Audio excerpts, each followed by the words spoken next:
கத்திரிக்காய் உருளைக்கிழங்கு புளிக்குழம்பு பண்ண போகிறோம். 4 கத்திரிக்காய், 1 உருளைக்கிழங்கு எடுத்திருக்கேன். 3 தக்காளி கட் பண்ணி வச்சுருக்கேன். சின்ன வெங்காயம் ஒரு கைப்பிடி அளவுக்கு எடுத்து கட் பண்ணி வச்சுருக்கேன். கருவேப்பிலை எடுத்திருக்கேன். அப்புறம் ஒரு நெல்லிக்காய் அளவுக்கு புளி எடுத்து ஊற வச்சுருக்கேன். சாம்பார் தூள் 2 ஸ்பூன் எடுத்திருக்கேன். நீங்கள் என்ன சாம்பார் தூள் யூஸ் பண்ணுறீங்களோ அதையே போட்டுக்கலாம். தாளிக்கிறதுக்கு கொஞ்சம் ஜீரகம், கொஞ்சம் வெந்தயம், கொஞ்சம் கடுகு 3 சேர்ந்து தாளிக்கிறதுக்கு எடுத்திருக்கேன். எண்ணெய் காஞ்சிருச்சு.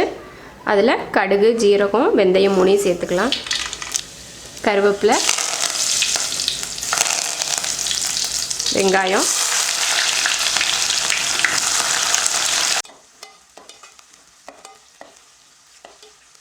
தக்காளி சேர்த்துடலாம்.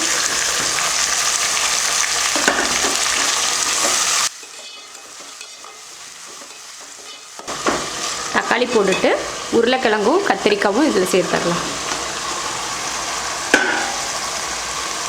கொஞ்சம் உப்பு, கொஞ்சமாக வதங்கிறதுக்காக மட்டும்தான் இந்த உப்பு. அப்புறமா குழம்புக்கு போட்டுக்கலாம்.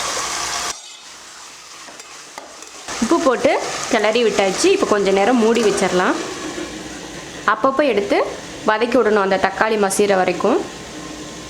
நல்லா தக்காளி காயெல்லாம் நல்லா வதங்கிருச்சு. இப்போ சாம்பார் தூள் சேர்த்துடலாம். குழம்பு தூள் இல்லை, இது சாம்பார் தூள். நம்ம சாம்பார் செய்வோம் இல்லையா, அந்த தூள் இது.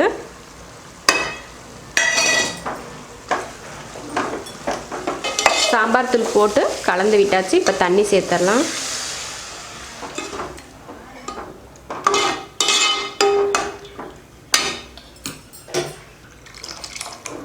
தண்ணியாக தான் இருக்குது. வெந்து வத்துறப்போ சரியாக இருக்கும். இப்போ உப்பு சேர்த்துக்கலாம். முதல்ல கொஞ்சம் உப்பு போட்டிருக்கோம். இப்போ கொஞ்சம் உப்பு. ஒரு 3 நிமிஷம் வேகட்டும். அதுக்கப்புறமா புளி சேர்த்துக்கலாம்.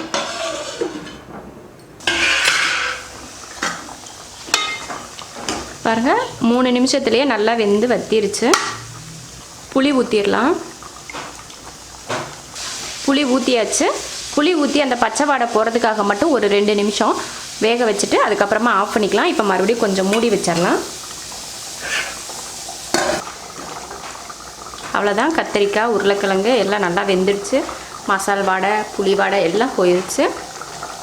குழம்பு ரெடி ஆயிடுச்சு. சூப்பராக இருக்குது குழம்பு. நம்ம குழம்பு தூள் போட்டு செய்கிறத விட சாம்பார் தூள் போட்டு செய்கிற குழம்பு ரொம்ப ருசியாக இருக்குது. நீங்களும் இதே போல் சாம்பார் தூளில் புளிக்குழம்பு செஞ்சு பாருங்கள். ரொம்ப அருமையாக இருக்கும். பிடிச்சிருந்தா லைக் பண்ணுங்கள். மற்றவங்களும் பார்க்கணுன்னு நினச்சிங்கன்னா ஷேர் பண்ணுங்கள். மறக்காமல் சப்ஸ்கிரைப் பண்ணுங்கள். நன்றி. இப்போது அடுப்பை ஆஃப் பண்ணிடலாம்.